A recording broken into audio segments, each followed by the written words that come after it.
Assalamu alaikum, chers frères et sœurs. Le peuple maudit de Israël. Une phrase qui semble résonner avec un mystère profond, une notion qui pourrait dérouter ou susciter la curiosité. Pourquoi parler de malédiction, alors que l'histoire d'Israël est généralement associée à celle d'un peuple élu par Dieu? Pourtant, au fil des siècles, des textes anciens aux événements historiques récents, l'idée que le peuple d'Israël aurait pu être maudit a traversé les cultures, les religions et les esprits. Il est crucial de comprendre que ce sujet va bien au-delà des simples récits bibliques.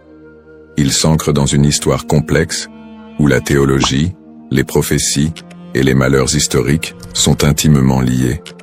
Cette notion de malédiction trouve son écho dans les croyances populaires, mais aussi dans des interprétations religieuses et culturelles, parfois mal comprises. Pourquoi ce sujet mérite-t-il notre attention aujourd'hui? Parce que ce n'est pas simplement un concept historique, mais une idée qui a façonné la perception mondiale d'un peuple tout au long des âges. Pour bien saisir la portée de cette notion, il est indispensable de remonter aux sources historiques et religieuses, de comprendre le contexte dans lequel ces croyances ont émergé, et de démêler les faits des mythes. Le terme de peuple maudit a souvent été utilisé dans divers contextes pour parler du peuple d'Israël, mais que signifie-t-il réellement? Dans la Bible, en particulier dans l'Ancien Testament, les relations entre le peuple hébreu et Dieu sont parfois marquées par des promesses de bénédiction, mais aussi des avertissements de malédiction en cas de désobéissance. Dans le livre du Deutéronome par exemple, Dieu promet des bénédictions à Israël s'ils obéissent à ses commandements, mais il y a également des malédictions redoutables s'ils s'en écartent. Parmi ces malédictions, on trouve des prophéties qui parlent d'exil, de souffrance et de dispersion à travers le monde. Ces passages ont alimenté des siècles d'interprétations théologiques, renforçant l'idée que certaines périodes de souffrance du peuple juif pourraient être vues comme des châtiments divins. Au-delà de la Bible, l'histoire du peuple d'Israël, marquée par les conquêtes, les destructions, l'exil et les persécutions, a renforcé cette image d'un peuple qui porte un poids historique lourd. Depuis la destruction du premier et du second temple de Jérusalem, en passant par les diasporas forcées, jusqu'aux tragédies plus récentes comme la Shoah, beaucoup ont vu dans ces événements des échos de ces anciennes malédictions bibliques. Mais ces interprétations ne sont pas uniquement religieuses. Elles se sont parfois transformées en idéologie politique et sociale. La perception négative et les stéréotypes autour du peuple juif au cours de l'histoire ont souvent renforcé cette idée de malédiction, parfois utilisée pour justifier des discriminations et des persécutions. La notion de peuple maudit a ainsi été instrumentalisée à travers les siècles. Avant de commencer cette vidéo, n'oubliez pas de liker cette vidéo, car cela nous donne beaucoup de force pour continuer à partager du contenu bénéfique.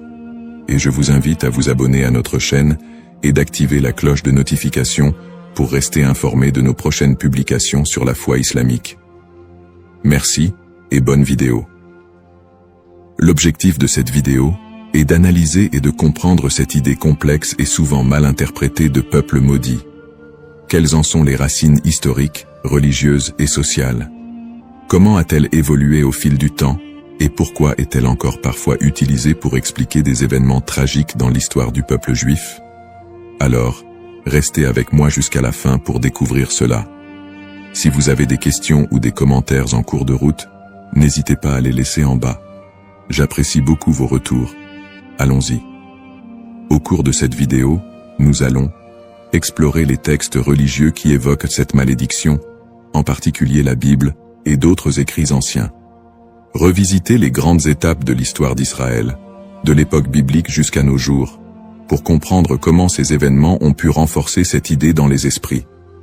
Discuter des interprétations théologiques de ces malédictions, et comment elles ont été perçues par différentes religions et cultures à travers le monde.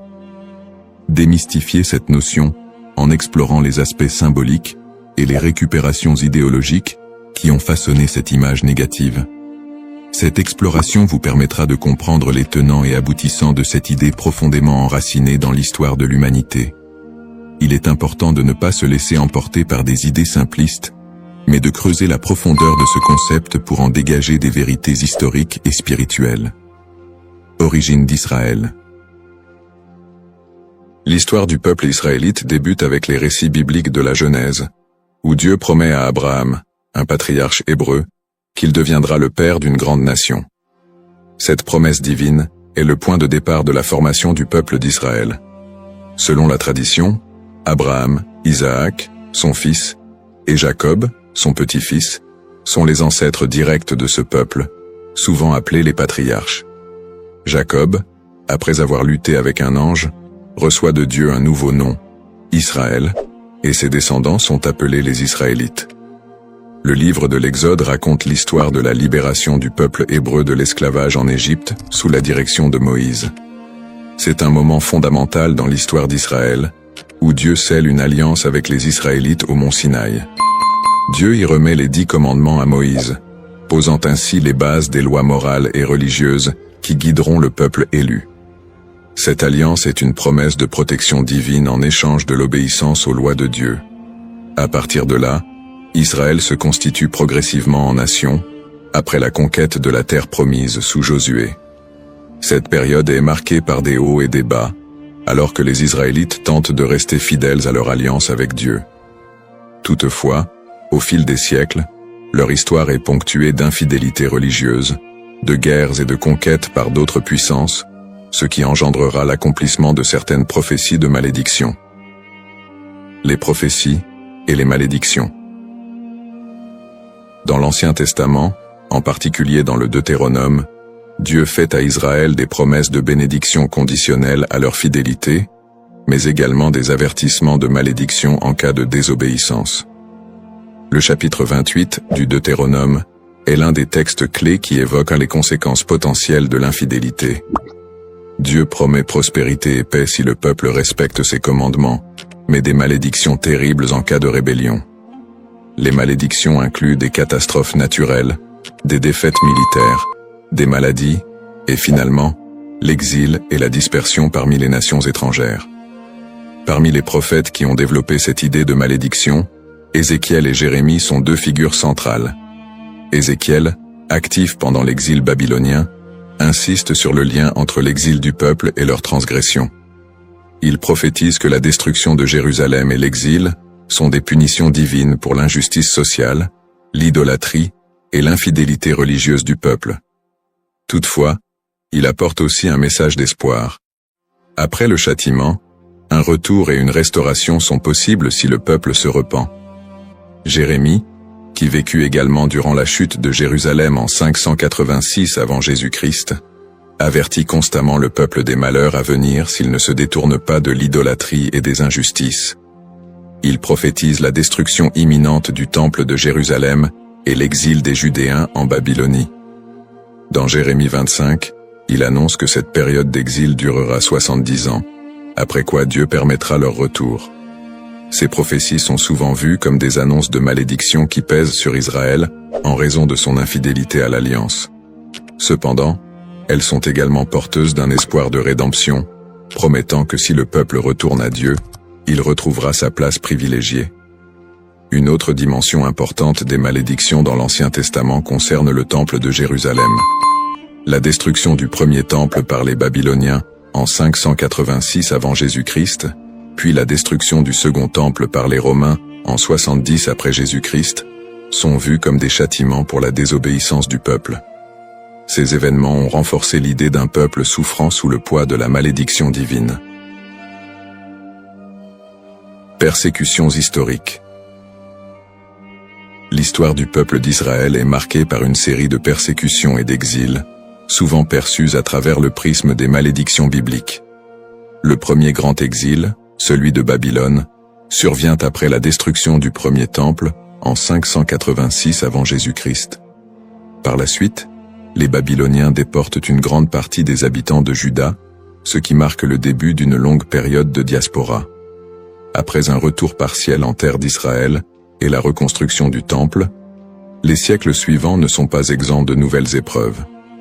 La période hellénistique, marquée par les conquêtes d'Alexandre le Grand, puis la domination romaine, amène son lot de tensions religieuses et politiques. Le peuple juif subit de nouvelles persécutions, notamment sous l'occupation romaine.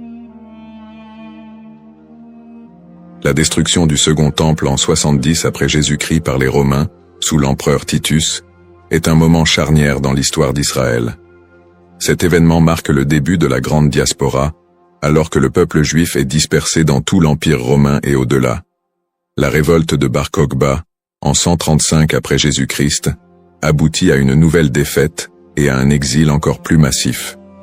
À partir de ce moment, les Juifs deviennent un peuple sans terre, vivant en exil, souvent en minorité, et subissant de nombreuses discriminations et persécutions. Durant le Moyen-Âge, en Europe et dans le monde islamique, les Juifs font souvent l'objet de suspicions, de discriminations légales, et parfois de pogroms violents. Les croisades, notamment, voient des massacres de communautés juives en Europe. Les expulsions des Juifs d'Espagne, en 1492, et du Portugal en 1497, sont d'autres exemples de persécutions qui renforcent cette idée de malédiction. Dans ces périodes sombres, beaucoup d'historiens et de penseurs juifs eux-mêmes ont cherché à comprendre ces souffrances à travers les textes sacrés. Pour certains, ces malheurs étaient perçus comme la continuation des malédictions prononcées dans l'Ancien Testament. Pourtant, ces périodes de souffrance ne sont pas uniquement interprétées comme des châtiments divins, mais aussi comme des épreuves à travers lesquelles le peuple d'Israël serait purifié ou préparé à une rédemption future. Le 19e et le 20e siècle ne font qu'amplifier ces tragédies, avec l'émergence de l'antisémitisme moderne, culminant dans l'horreur de la Shoah, qui a vu l'extermination systématique de 6 millions de Juifs pendant la Seconde Guerre mondiale. Une telle catastrophe, d'une ampleur sans précédent, a profondément marqué l'identité juive et soulevé des questions sur le sens de cette souffrance historique. Conclusion du contexte historique. L'histoire du peuple d'Israël, tissée de moments de gloire, d'alliances divines, mais aussi de malédictions et de souffrances, reste une des plus complexes et des plus riches de l'humanité. Les prophéties bibliques de malédiction, les exils répétés, les destructions de lieux sacrés et les persécutions à travers les siècles ont façonné la perception du peuple juif, tant de leur propre point de vue que de celui des autres nations. Le concept de peuple maudit, les bases théologiques, l'idée de malédiction dans les textes religieux, en particulier dans la tradition judéo-chrétienne, est un concept riche et complexe. Les malédictions sont souvent prononcées par Dieu en réponse à l'infidélité ou à l'injustice du peuple. Dans la Bible, notamment dans le livre du Deutéronome, Dieu promet des bénédictions à Israël pour leur obéissance, mais aussi des malédictions en cas de désobéissance. Ces malédictions incluent des souffrances, des exils et d'autres calamités, illustrant le caractère conditionnel de l'alliance entre Dieu et son peuple. La distinction entre malédiction divine et humaine est essentielle. Les malédictions divines, souvent exprimées par des prophètes, sont vues comme des conséquences directes de l'action humaine contre les commandements divins. En revanche, les malédictions humaines peuvent découler de superstitions, de croyances populaires ou d'anathèmes lancés par des individus ou des groupes en réponse à des actes perçus comme immoraux. Cette différence met en lumière le rôle de la responsabilité humaine dans la réception de ces malédictions. Les prophètes, tels qu'Ézéchiel et Jérémie, jouent un rôle crucial dans la communication de ces malédictions. Leur message souligne que ces châtiments ne sont pas simplement des expressions de colère divine, mais des appels à la repentance et à la restauration. Ce cadre théologique souligne que les malédictions ne sont pas définitives, et que le retour à la foi peut conduire à des bénédictions renouvelées. Malédiction et mythe. La notion de malédiction attachée au peuple d'Israël a donné lieu à de nombreuses interprétations populaires et mythes au cours des siècles. Dans les traditions chrétiennes et islamiques, des récits sur le peuple juif ont souvent été associés à des idées de punition divine. Ces interprétations, parfois teintées d'hostilité, ont conduit à la propagation de stéréotypes négatifs. Historiquement, des récits de malédiction ont été utilisés pour justifier des persécutions contre les Juifs.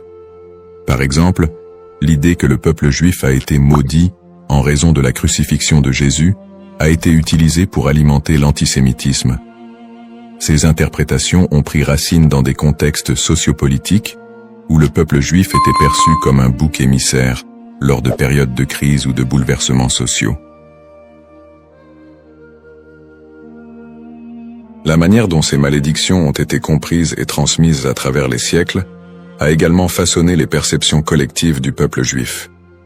Les récits de souffrance et de malédiction ont souvent été amalgamés dans la culture populaire, créant un imaginaire collectif qui persiste jusqu'à aujourd'hui.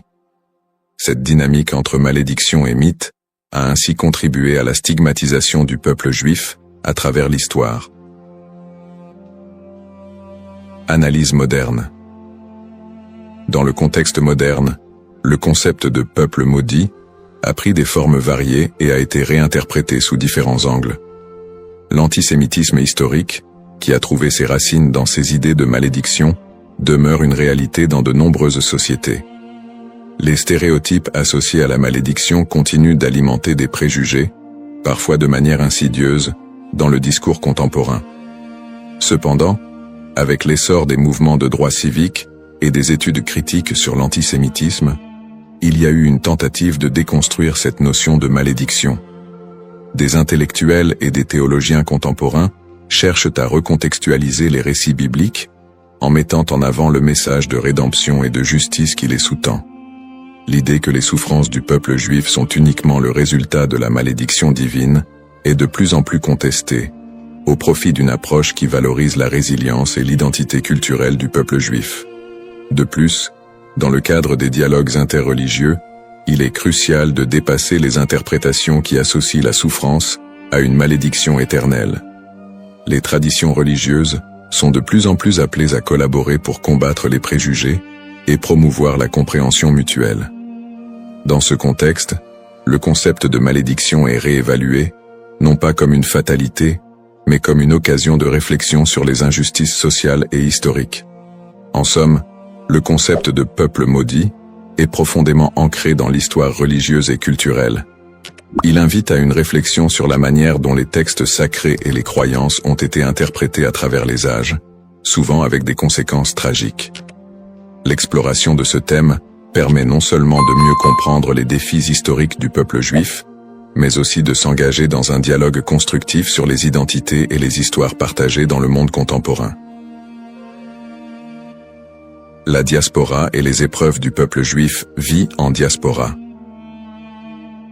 La diaspora juive, qui a débuté avec l'exil babylonien au VIe siècle avant JC, a été marquée par une série de défis sans précédent.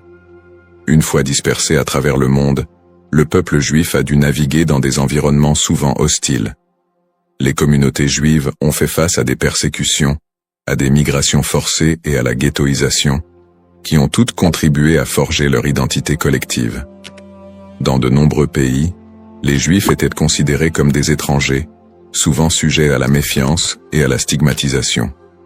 Dans l'Europe médiévale, par exemple, ils étaient fréquemment accusés de diverses calamités, comme la peste noire, et ont été victimes de violences antisémites. Les Juifs étaient souvent contraints de vivre dans des quartiers séparés, appelés ghettos, où leur liberté était limitée. Cette ghettoisation a servi à isoler les communautés juives, créant un environnement d'exclusion qui a renforcé les stéréotypes négatifs. Les migrations forcées ont également eu un impact considérable sur la vie juive en diaspora. Des expulsions massives, comme celle des Juifs d'Espagne en 1492, ont conduit à une dispersion rapide vers des régions comme l'Empire ottoman, le nord de l'Afrique et plus tard les Amériques. Ces déplacements ont souvent été motivés par des conditions de vie insupportables et des menaces physiques, mais ils ont également permis aux Juifs de préserver et d'adapter leur culture dans de nouveaux contextes. Malgré ces défis, les communautés juives ont réussi à maintenir leurs traditions et à s'adapter aux réalités locales. Elles ont développé des réseaux de solidarité, créant des institutions éducatives et religieuses pour assurer la transmission de leur héritage culturel et spirituel. Cette résilience face à l'adversité est une caractéristique marquante de l'expérience juive en diaspora. Les pogroms et l'Holocauste. Les pogroms, qui ont commencé en Europe à partir du IXe siècle, illustrent la violence persistante à laquelle les Juifs ont été confrontés. Ces émeutes violentes, souvent encouragées par des autorités locales, ont mené à des massacres, à des pillages et à des destructions de synagogues. Un des pogroms les plus connus est celui de Kitchinev en 1903, qui a entraîné la mort de dizaines de Juifs et laissé des centaines d'autres blessés. Le XXe siècle a vu la tragédie de l'Holocauste, un génocide qui a coûté la vie à 6 millions de Juifs pendant la Seconde Guerre mondiale. Les nazis ont systématiquement exterminé les Juifs européens, mettant en place des camps de concentration et d'extermination. Malgré ces persécutions violentes, de nombreuses histoires de survie émergent, mettant en lumière le courage et la détermination du peuple juif. Des groupes de résistance, des réseaux de sauvetage et des actes de bravoure individuels témoignent de la volonté de maintenir l'humanité et la dignité face à l'inhumanité. L'Holocauste a laissé une empreinte indélébile sur la mémoire collective juive. Les survivants ont dû reconstruire leur vie dans un monde souvent indifférent à leurs souffrances. Cette tragédie a également catalysé des mouvements politiques qui ont conduit à la création de l'État d'Israël en 1948, un point tournant dans l'histoire juive moderne. Lutte pour l'identité et la terre promise. Les épreuves subies par le peuple juif en diaspora ont profondément influencé son identité collective. Face à l'adversité, une identité juive résiliente a émergé, mêlant traditions séculaires, pratiques religieuses et un sentiment d'appartenance à une histoire commune. Cette lutte pour la survie a également renforcé un lien indéfectible avec la terre d'Israël, considérée comme la terre promise dans la tradition juive. Ce lien a été ravivé tout au long de l'histoire, notamment lors des mouvements sionistes du XIXe et du XXe siècle, qui ont cherché à établir un foyer national juif en Palestine. Pour de nombreux juifs, la terre d'Israël représente non seulement un lieu géographique, mais également un symbole de liberté, d'identité et d'unité. Les événements tragiques de l'histoire juive, comme l'Holocauste, ont également renforcé l'urgence de cette quête, suscitant un mouvement pour un retour à la terre d'Israël. En somme, l'expérience de la diaspora a été marquée par des défis extrêmes, mais aussi par une résilience remarquable. Les persécutions, les pogroms et l'Holocauste ont non seulement laissé des cicatrices, mais ont également façonné une identité juive forte, ancrée dans une histoire partagée et un attachement profond à la terre d'Israël. Ce processus de formation de l'identité juive, en réponse aux épreuves, continue de jouer un rôle crucial dans la vie des Juifs du monde entier aujourd'hui. Le retour en Israël et l'État moderne, sionisme et création de l'État d'Israël. Le mouvement sioniste, qui a émergé à la fin du XIXe siècle, constitue un tournant majeur dans l'histoire juive moderne. À cette époque, les Juifs d'Europe étaient confrontés à une montée de l'antisémitisme et à des conditions de vie précaires, notamment en Russie et en Europe de l'Est. Ces difficultés ont suscité un besoin pressant d'un foyer national. Theodor Herzl, considéré comme le père du sionisme politique, a articulé cette aspiration dans son livre L'État juif, 1996, où il propose la création d'un État juif en Palestine comme réponse à l'antisémitisme rampant.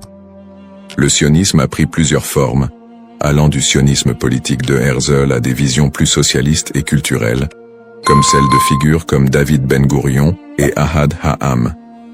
Le premier congrès sioniste a eu lieu à Bâle, en 1897, où les participants ont décidé de promouvoir l'établissement d'un foyer national juif en Palestine par des moyens diplomatiques et légaux. À la suite de la déclaration Balfour de 1917, dans laquelle le gouvernement britannique a exprimé son soutien à l'établissement d'un foyer national juif en Palestine, le mouvement sioniste a gagné en légitimité. Cependant, la réalité sur le terrain était complexe. La Palestine était alors habitée par une majorité arabe qui a vu l'immigration juive comme une menace pour ses droits et ses terres. Cette situation a semé les graines des conflits futurs. Après la Seconde Guerre mondiale et l'Holocauste, qui a décimé la population juive d'Europe, le besoin d'un refuge sécurisé a été accentué. En 1947, l'Assemblée générale des Nations unies a voté pour diviser la Palestine en deux États, un juif et un arabe. Les leaders juifs ont accepté le plan, mais les dirigeants arabes l'ont rejeté. Le 14 mai 1948, David Ben-Gourion a proclamé l'indépendance de l'État d'Israël, ce qui a entraîné la première guerre israélo-arabe. En dépit de l'opposition régionale, Israël a réussi à établir un État et à absorber un grand nombre de réfugiés juifs du monde entier, notamment des survivants de l'Holocauste. Conflit moderne. Depuis sa création, l'État d'Israël a été plongé dans une série de conflits régionaux qui ont souvent été alimentés par des tensions ethniques et religieuses. Les guerres avec les pays arabes voisins, notamment les guerres de 1948, 1967 et 1973, ont défini les frontières et les relations diplomatiques de l'État moderne. Les tensions avec les populations palestiniennes ont également été une source constante de conflits, culminant avec les intifadas des années 1980 et 2000, où des soulèvements populaires ont éclaté en réponse à l'occupation israélienne des territoires palestiniens. Le conflit israélo-palestinien est un point focal des tensions au Moyen-Orient, où des questions de droits territoriaux, d'autodétermination et de sécurité se croisent.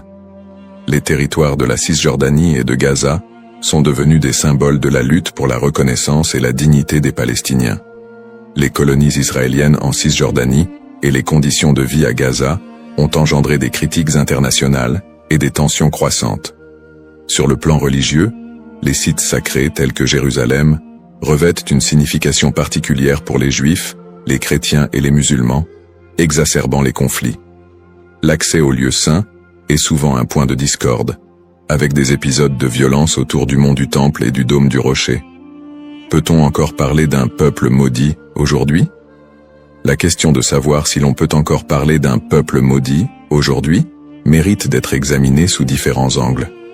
D'une part, le peuple juif a par moments été perçu comme victime d'une malédiction, surtout dans le contexte des souffrances historiques, des persécutions et de l'Holocauste. Cette perception s'est parfois traduite par des stéréotypes négatifs et un antisémitisme durable qui persistent encore dans certaines sociétés contemporaines. D'autre part, l'idée de peuple maudit ne rend pas pleinement compte de la résilience, de l'innovation et des contributions culturelles des Juifs à la société mondiale. Après des siècles de persécution, les Juifs ont réussi à établir un État souverain, à revitaliser leur culture et à jouer un rôle significatif dans divers domaines tels que la science, l'art et la politique. Cette renaissance culturelle et nationale contredit l'idée d'une malédiction éternelle. Aujourd'hui, beaucoup de Juifs se définissent non pas par leurs souffrances passées, mais par leur identité culturelle et leur engagement envers des valeurs de justice, de paix et de coexistence. L'État d'Israël, bien qu'encore confronté à des défis internes et externes, est un symbole de survie et de détermination pour de nombreux Juifs dans le monde. Ainsi, plutôt que de voir le peuple juif à travers le prisme d'une malédiction, il est plus approprié de reconnaître la complexité de son histoire, marquée par des luttes et des triomphes, et d'appréhender la diaspora juive comme une histoire d'espoir, de résilience et de quête d'identité. Dans cette exploration du thème du peuple maudit d'Israël, nous avons retracé l'histoire complexe des Juifs, de leurs origines dans l'Antiquité à leur établissement moderne en tant qu'État souverain. Nous avons examiné le contexte historique et religieux, en soulignant les épreuves de la diaspora, les persécutions et les tragédies comme les pogroms et l'Holocauste. En analysant le concept de malédiction, nous avons également vu comment il a été utilisé pour justifier des stéréotypes et des violences à l'encontre des Juifs au fil des siècles. Nous avons ensuite discuté du mouvement sioniste qui a mené à la création de l'État d'Israël en 1948, ainsi que des conflits régionaux qui en ont découlé, notamment avec les populations palestiniennes. Ces tensions, alimentées par des enjeux historiques, ethniques et religieux, continuent de façonner la réalité actuelle du pays. En réfléchissant à l'évolution du terme « maudit », il est crucial de reconnaître qu'il a souvent été employé de manière péjorative pour désigner le peuple juif et justifier des injustices. Cependant, au fil du temps, cette notion a été déconstruite. De nos jours, parler de peuple maudit ne rend plus compte de la diversité et de la résilience des communautés juives. Au contraire, il est essentiel de voir le peuple juif comme porteur d'une riche culture, d'une identité dynamique et d'une volonté indéfectible de vivre et de prospérer, malgré les défis historiques. Pour conclure, j'invite chacun d'entre vous à approfondir ce sujet fascinant et complexe. Prenez le temps d'explorer les multiples facettes de l'histoire juive, d'écouter des voix variées et de réévaluer vos propres perceptions sur le peuple juif et son héritage. En favorisant la compréhension et l'empathie, nous pouvons tous contribuer à un dialogue constructif qui transcende les stéréotypes et promeut la paix et la coexistence. Le parcours historique du peuple juif est une leçon pour tous sur la résilience, l'identité et la quête de justice. Assalamu alaikum wa rahmatullahi wa barakatuh, chers frères et sœurs. Bienvenue sur notre chaîne, Parole d'Allah. Aujourd'hui, nous plongeons dans l'un des moments les plus spirituels de l'année, le mois de Ramadan. Ce mois béni, où les portes du paradis s'ouvrent et celles de l'enfer se ferment, est un moment de purification de l'âme et de rapprochement avec notre Créateur. Le Ramadan est une période durant laquelle notre lien avec Allah se renforce par la prière, le jeûne et surtout l'invocation, doua. Chaque prière et chaque doua prononcée en ce mois possède une force et une bénédiction particulières. Dans cette vidéo, nous allons explorer un doua spécifique, puissant et significatif que vous pouvez réciter pendant ce mois sacré. Nous verrons comment cette invocation peut transformer nos vies et nous rapprocher davantage de la miséricorde d'Allah. Avant de commencer cette vidéo, n'oubliez pas de liker cette vidéo, car cela nous donne beaucoup de force pour continuer à partager du contenu bénéfique. Et je vous invite à vous abonner à notre chaîne et d'activer la cloche de notification pour rester informé de nos prochaines publications sur la foi islamique. Partagez-la avec vos proches et laissez un commentaire pour me dire ce que vous en pensez. Merci et bonne vidéo. L'importance du doua dans le mois de Ramadan. Le mois de Ramadan est une période inégalée dans l'année où Allah accorde une miséricorde et une bénédiction infinie à ceux qui s'y consacrent pleinement. Parmi les plus grandes bénédictions de ce mois figure l'importance du doua. En effet, le prophète Muhammad, paix et bénédiction sur lui, a dit « Il y a 3 personnes dont l'invocation n'est jamais rejetée. Celui qui jeûne jusqu'à ce qu'il rompe son jeûne, le juste dirigeant, et celui qui fait doua pour son frère en son absence. » Tirmidhi. Ce hadith montre clairement que pendant le Ramadan, les invocations sont particulièrement efficaces et puissantes. Le mois de Ramadan est un moment unique où les portes du ciel sont largement ouvertes et où Allah écoute plus attentivement les prières de ses serviteurs. C'est un mois de pardon et de miséricorde, une occasion en or pour demander à Allah ce que l'on désire, que ce soit la purification de l'âme, la guérison ou la bénédiction dans nos vies. Le prophète Muhammad, paix et bénédiction sur lui, nous a également enseigné que, quand le Ramadan commence, les portes du paradis s'ouvrent, les portes de l'enfer se ferment et les démons sont enchaînés. Sahih al-Bukhari. Cela témoigne de l'atmosphère spirituelle particulièrement propice pour faire des douas pendant ce mois. Le mois de Ramadan est aussi l'occasion de vivre des événements spirituels d'une importance capitale, notamment la nuit du destin, Laylat al-Qadr. Cette nuit, qui se trouve dans les 10 derniers jours de Ramadan, est mieux que 1000 mois. Le Coran dit « La nuit du destin est meilleure que 1000 mois ». Sourate al-Qadr, 97, 3. Pendant cette nuit, les anges descendent sur la terre et les prières sont exaucées. C'est donc le moment idéal pour faire des douas, car Allah, dans sa grandeur et sa miséricorde infinie, accorde une attention toute particulière à ses serviteurs en cette période. C'est un mois où chaque prière devient une opportunité d'obtenir des bénédictions et des réponses divines. Le doua est un acte d'humilité et de soumission totale à Allah, et pendant le mois de Ramadan, cet acte est particulièrement favorisé. Nous devons saisir cette occasion pour purifier nos cœurs, solliciter le pardon d'Allah et demander des bénédictions pour nous-mêmes, nos proches, et même pour l'ensemble de la communauté musulmane. Le doua du Ramadan, signification et puissance.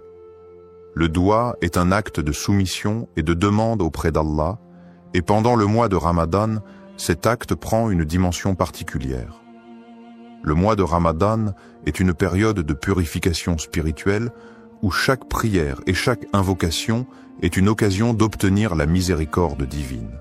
Dans ce contexte, certains douas ont une puissance et une signification profonde, et parmi ceux-ci, il existe un doua spécifique recommandé pour ce mois béni. Le doua pour la rédemption et le pardon. Le doua pour la rédemption et le pardon.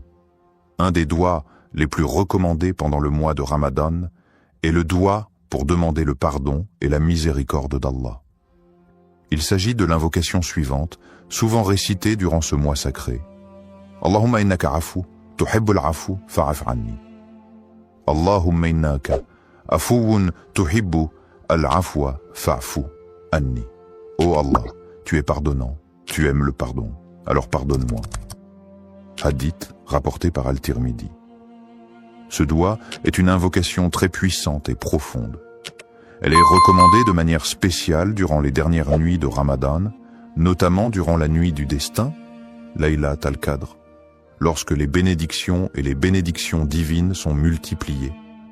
Le doua exprime l'humilité et le besoin absolu de la miséricorde d'Allah. Signification des mots et impact spirituel. Chaque mot de ce doua est riche en signification et en implications spirituelles.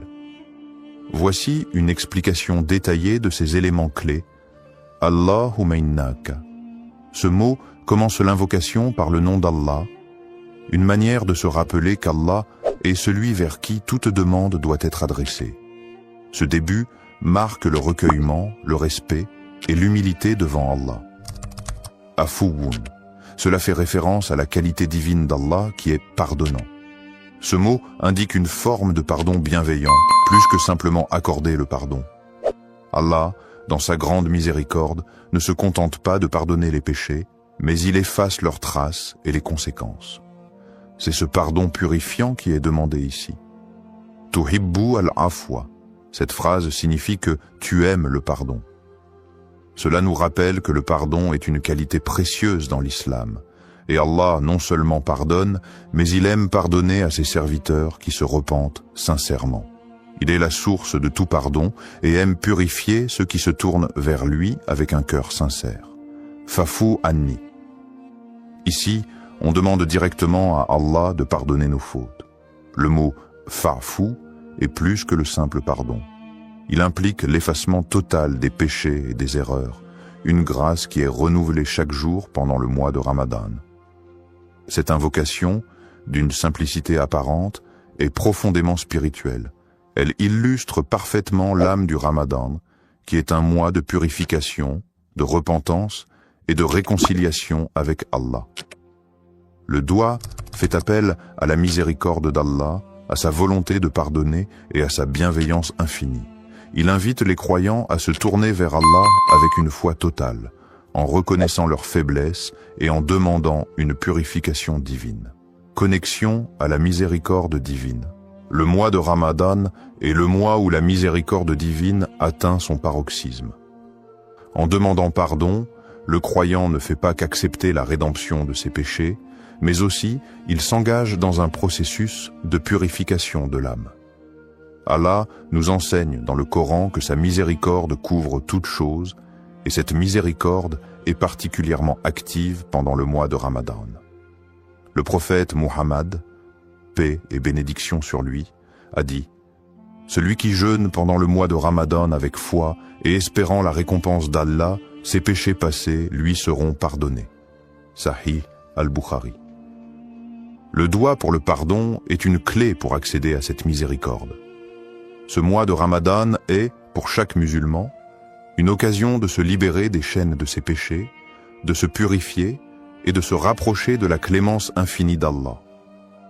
La répétition de ce doua crée une connexion constante avec la miséricorde divine et rappelle aux croyants qu'Allah est toujours prêt à pardonner ceux qui reviennent vers lui avec sincérité. Bénédictions liées à l'écoute de ce doua. Les bénédictions de ce doua sont innombrables.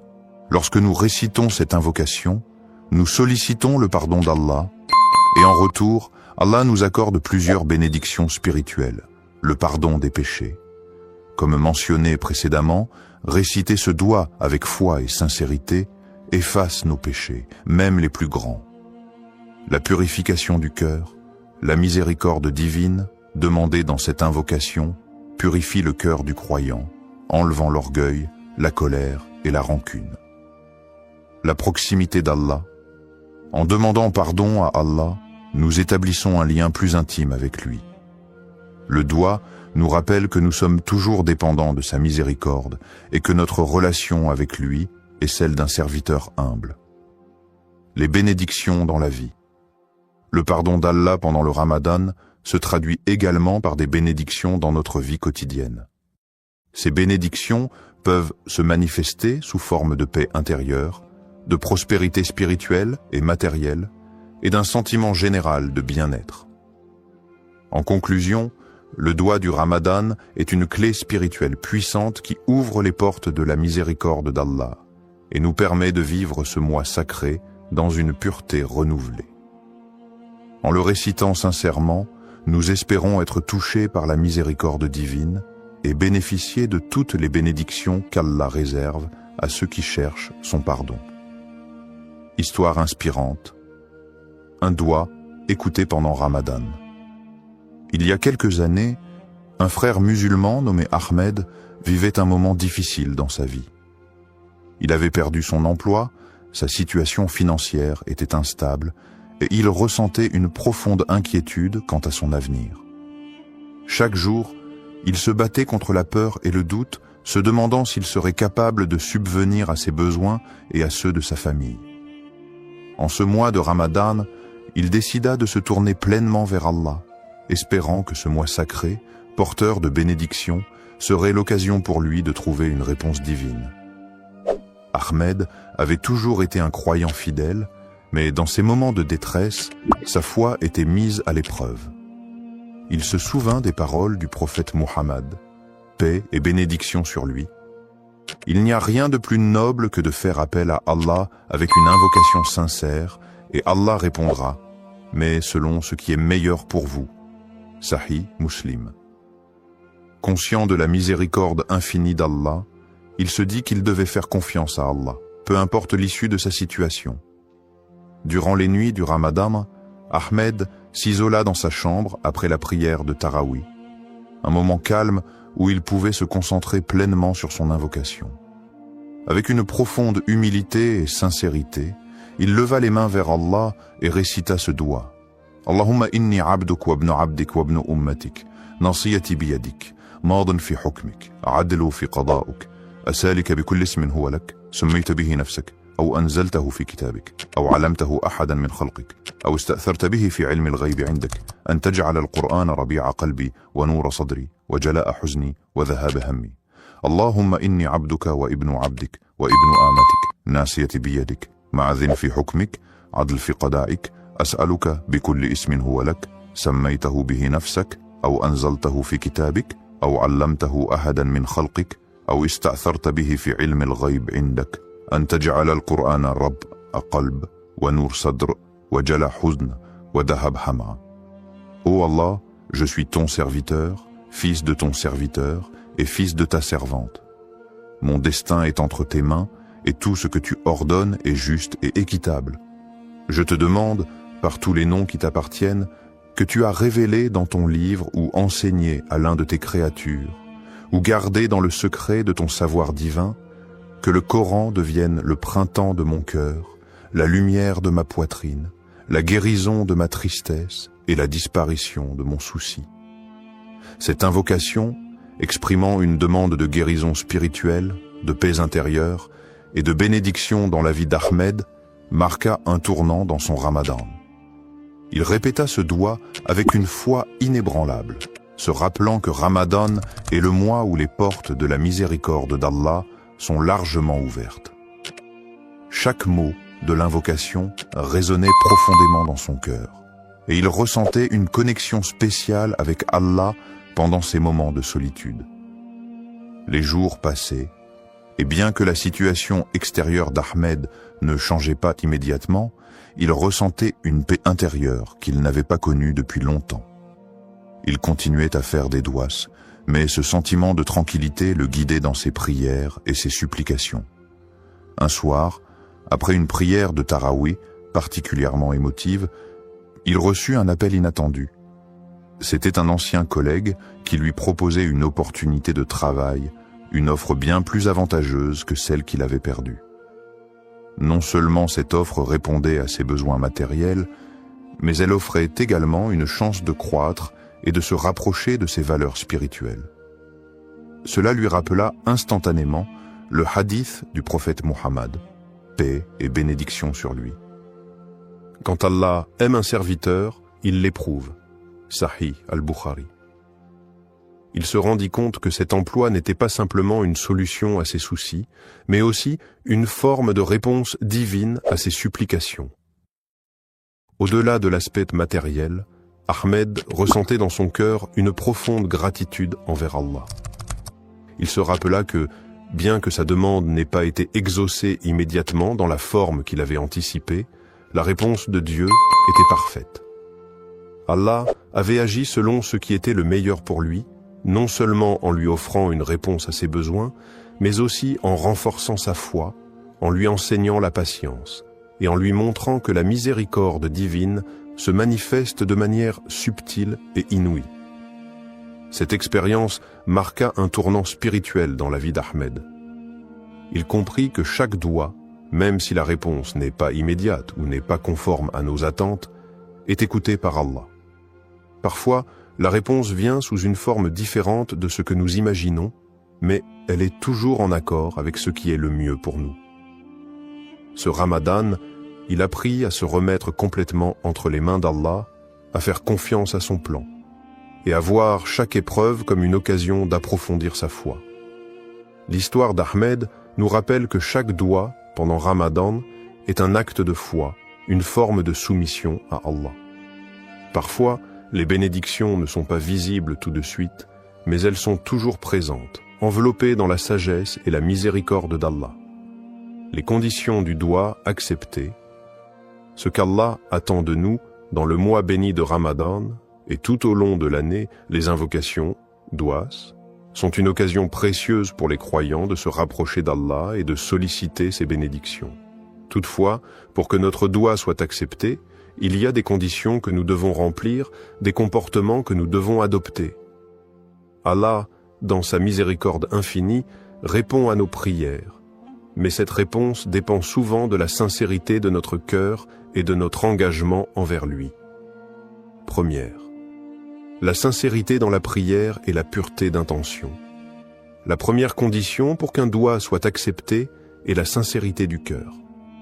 Lorsque nous élevons nos mains en supplication, nous devons nous assurer que notre demande vient d'un cœur pur, exempt de toute hypocrisie.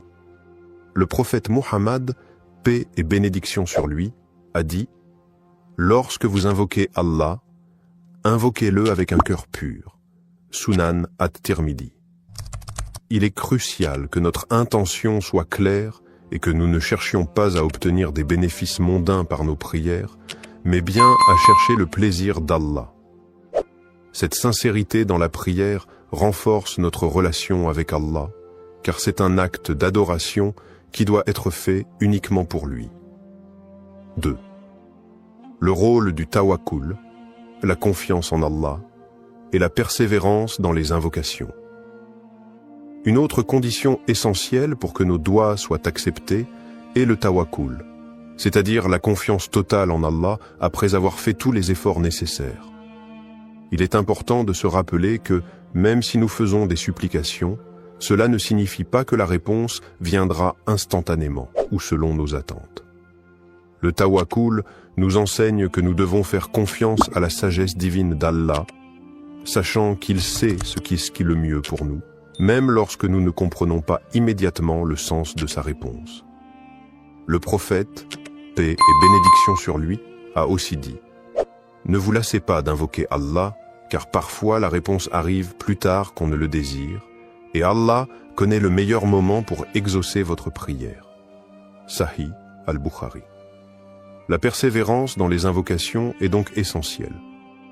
Ne pas perdre espoir dans les moments de difficulté est une marque de foi profonde.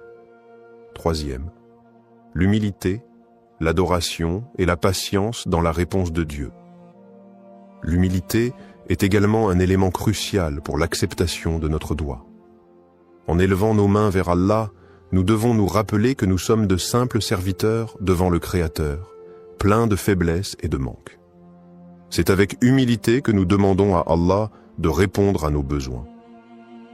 L'adoration sincère d'Allah et le fait de se soumettre pleinement à sa volonté sont des moyens pour que nos invocations soient exaucées. De plus, il faut être patient face à la réponse d'Allah, qu'elle soit immédiate ou non. Parfois, la réponse divine peut ne pas arriver dans la forme que nous attendions, ou elle peut être retardée pour des raisons que nous ne comprenons pas.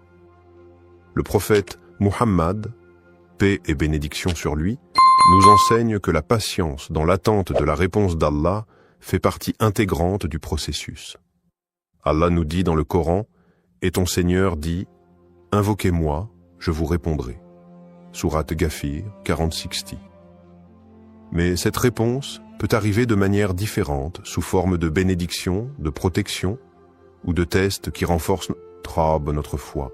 En conclusion, pour qu'un doua soit accepté, nous devons répondre à ces conditions essentielles, la sincérité de l'intention, la confiance totale en Allah, tawakkul, la persévérance dans les invocations, l'humilité dans notre supplication et la patience face à la réponse de Dieu. En agissant selon ces principes, nous cultivons une relation spirituelle profonde avec notre Créateur, et nos doigts sont davantage susceptibles d'être exaucés.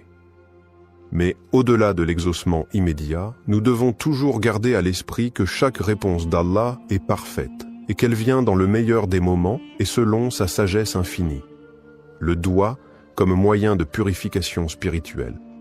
Le mois de Ramadan n'est pas seulement une période de jeûne et d'abstinence, mais également un moment sacré de purification spirituelle.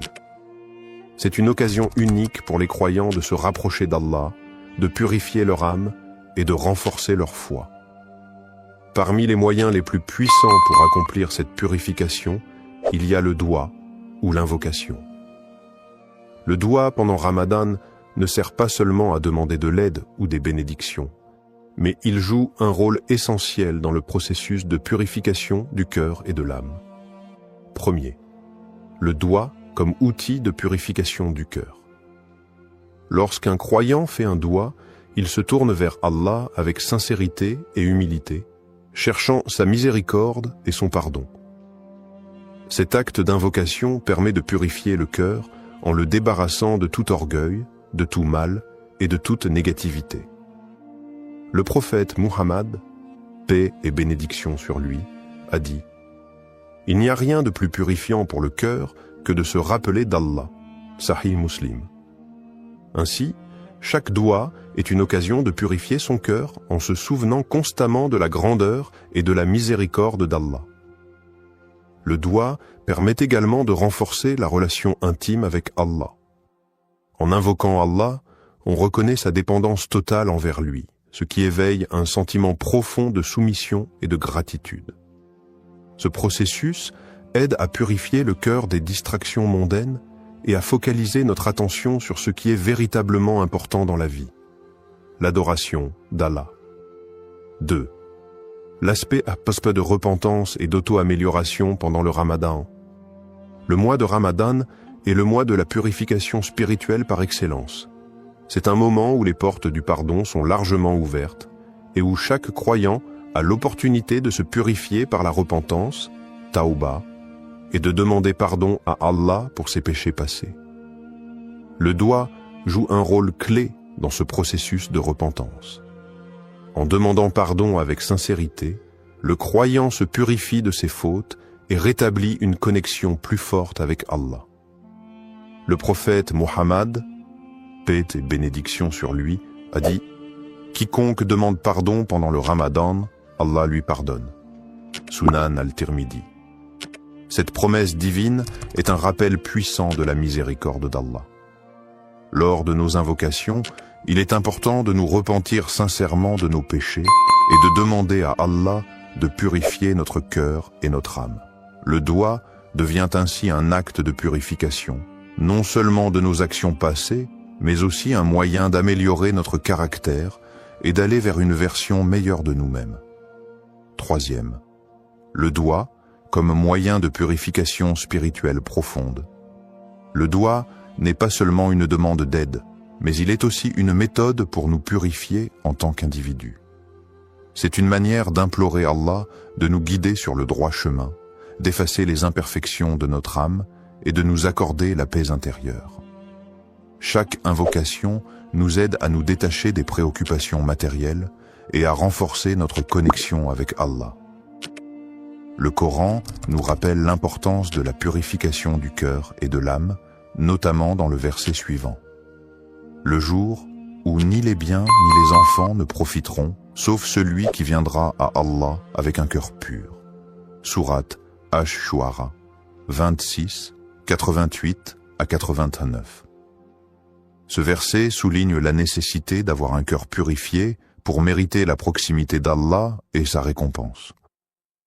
C'est dans le doua que le croyant trouve un moyen puissant de purifier son âme et de se préparer pour l'au-delà. Quatrième, la purification par l'humilité et la sincérité. Un autre aspect du doua pendant Ramadan est l'humilité qu'il induit. En levant les mains vers Allah et en lui demandant ce dont nous avons besoin, nous reconnaissons notre faiblesse et notre dépendance totale envers lui. Cette humilité est un moyen puissant de purifier notre cœur, car elle nous libère de l'orgueil et du sentiment d'autosuffisance qui peut parfois entraver notre spiritualité. Le prophète, paix et bénédiction sur lui, a dit « Celui qui est humble pour Allah, Allah l'élèvera. » Sahih Muslim. En étant sincères et humbles dans notre invocation, nous permettons à Allah de purifier notre cœur et de nous élever spirituellement. Le doigt devient ainsi une forme d'adoration en soi, un acte de soumission à Allah qui nettoie l'âme et éveille une conscience spirituelle plus profonde. C'est à travers cette pratique régulière que nous pouvons espérer purifier nos intentions, notre cœur, et nous rapprocher davantage de notre Créateur. Conclusion, le doigt, pendant le mois de Ramadan, n'est pas simplement un acte de demande, mais une forme de purification spirituelle qui nous aide à nettoyer notre cœur, à nous repentir et à nous améliorer spirituellement. En nous tournant vers Allah avec sincérité, humilité et foi, nous pouvons purifier nos âmes des péchés et des distractions du monde. Le mois de Ramadan, avec ses bénédictions et sa miséricorde infinie, est l'occasion idéale pour accomplir cette purification, se rapprocher d'Allah et renforcer notre engagement à mener une vie pure, pleine de foi et de dévotion. L'écoute du doigt et l'acceptation de la volonté d'Allah. Lorsqu'un croyant fait un doigt, il se soumet à la volonté divine et attend la réponse d'Allah avec foi et confiance.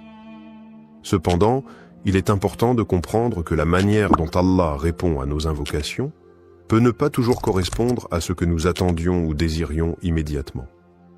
L'acceptation de la volonté d'Allah, même quand la réponse à notre doigt semble différente de ce que nous avons demandé, est un aspect fondamental de la foi musulmane. Cela relève de la conviction profonde que tout ce qu'Allah fait est pour notre bien, même si nous ne comprenons pas toujours les raisons de sa réponse. Premier, croire que toute réponse divine est pour notre bien.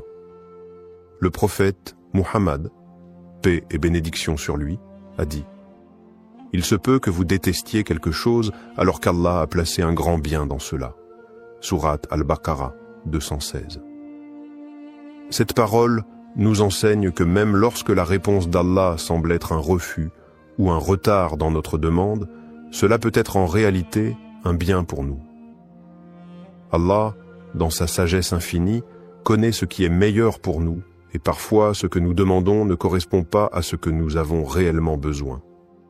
Il est aussi essentiel de comprendre que la réponse d'Allah peut se manifester de différentes manières, soit par l'exaucement direct de notre demande, soit par un retard dans la réponse pour tester notre patience et notre foi, ou encore en nous épargnant un mal que nous ne voyons pas.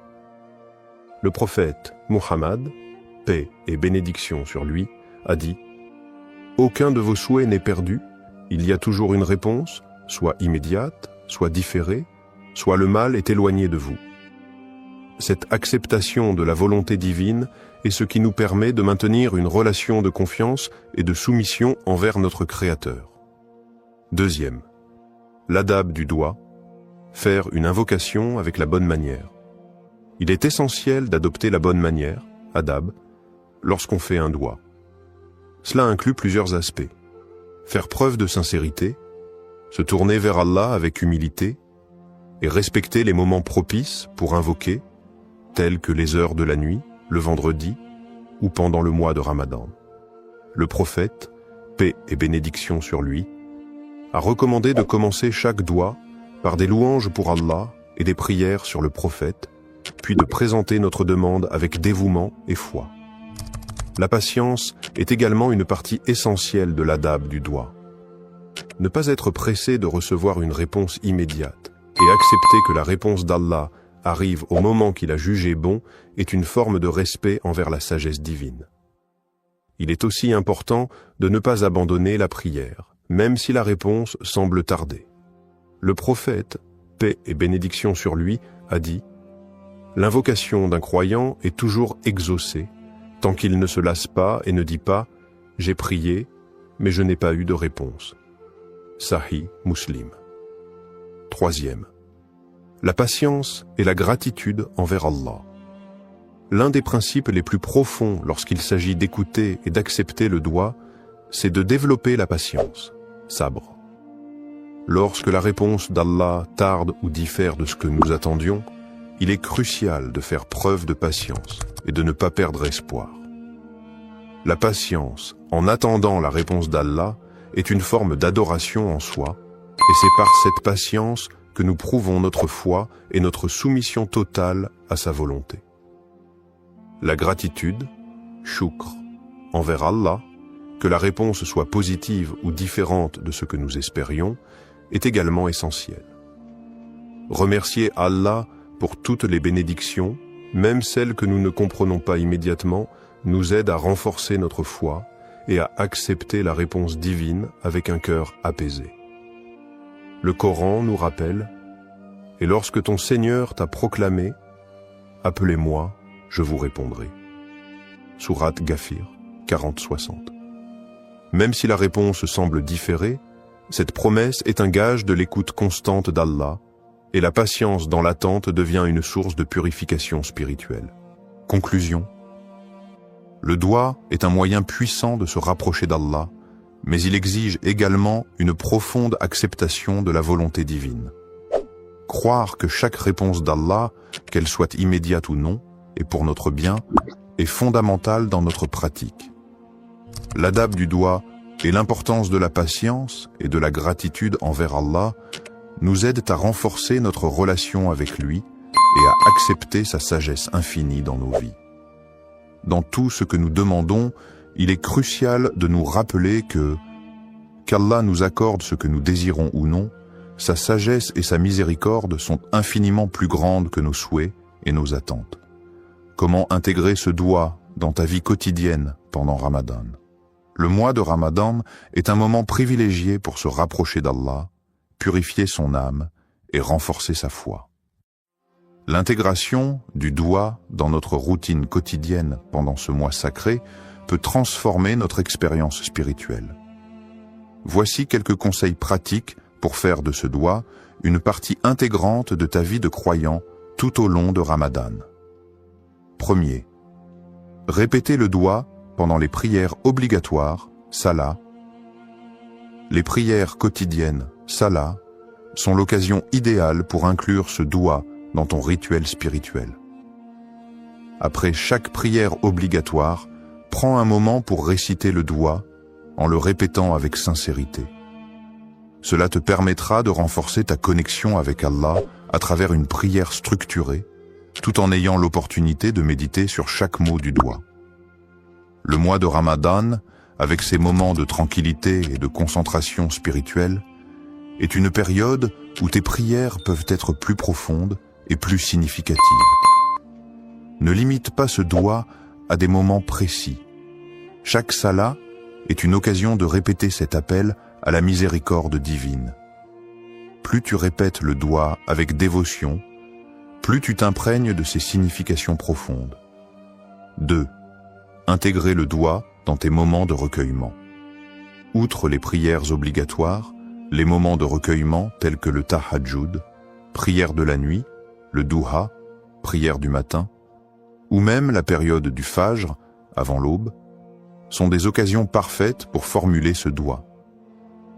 Pendant ces moments de tranquillité, où l'esprit est plus apaisé, tu peux te concentrer pleinement sur les paroles que tu prononces et les émotions qu'elles suscitent. Ces moments de solitude avec Allah permettent de formuler des invocations sincères et réfléchies. Pendant Ramadan, profite de ces instants pour faire du doigt une pratique régulière et utilise chaque prière pour renforcer ton lien avec Allah. Le doigt pendant le tahajjud, en particulier, est une supplication qui est souvent exaucée, car ce moment est un des plus propices pour obtenir la miséricorde divine. 3. Méditer sur les significations profondes du doigt. Il est important de ne pas simplement réciter le doigt mécaniquement, mais de méditer sur les mots et leur signification. Lorsque tu récites ce doigt, prends le temps de réfléchir sur chaque phrase. Quel impact spirituel a chaque mot? Comment cela résonne-t-il avec ta situation personnelle, tes luttes, tes espoirs et tes désirs spirituels? Par exemple, en méditant sur les mots de demande de pardon et de miséricorde, tu peux comprendre combien ces qualités d'Allah sont immenses et comment elles affectent ta vie quotidienne. Chaque phrase de ce doigt peut être une opportunité d'introspection. L'important est de ne pas se contenter de la répétition, mais de vivre chaque mot avec une intention claire, ouverte à la guidance d'Allah. 4. Utiliser des moments de transition dans la journée pour répéter le doigt. Au-delà des prières formelles, utilise les moments de transition de ta journée pour intégrer ce doigt. Cela peut être pendant le temps que tu passes à la maison entre les prières, ou même lorsque tu fais des tâches quotidiennes.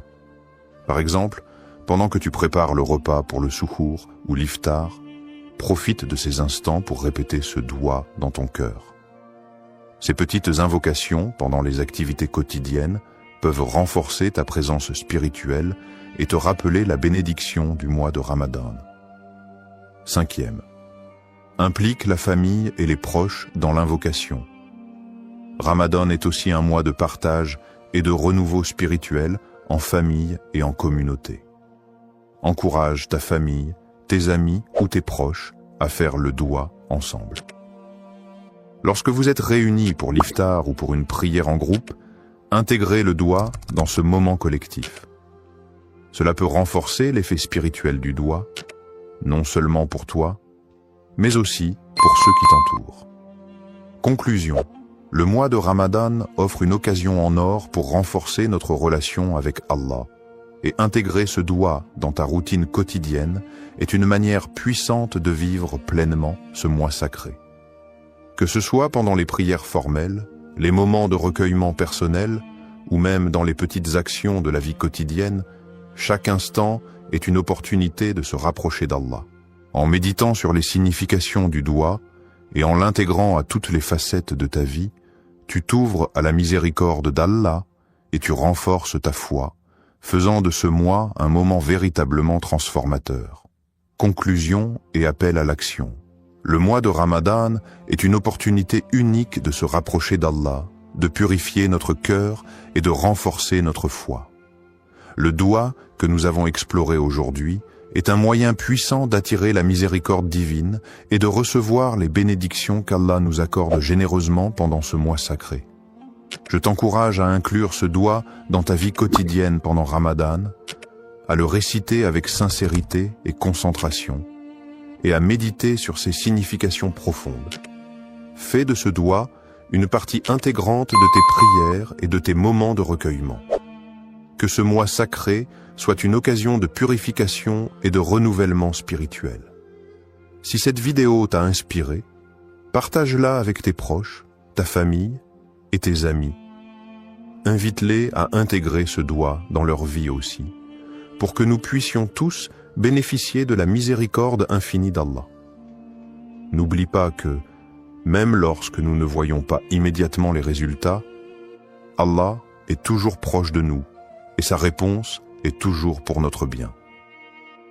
Pendant ce mois béni, confie-toi à Allah, persévère dans tes invocations et sois assuré que sa miséricorde englobe tout. Que cette période de Ramadan soit remplie de lumière, de paix et de bénédiction pour toi et tes proches.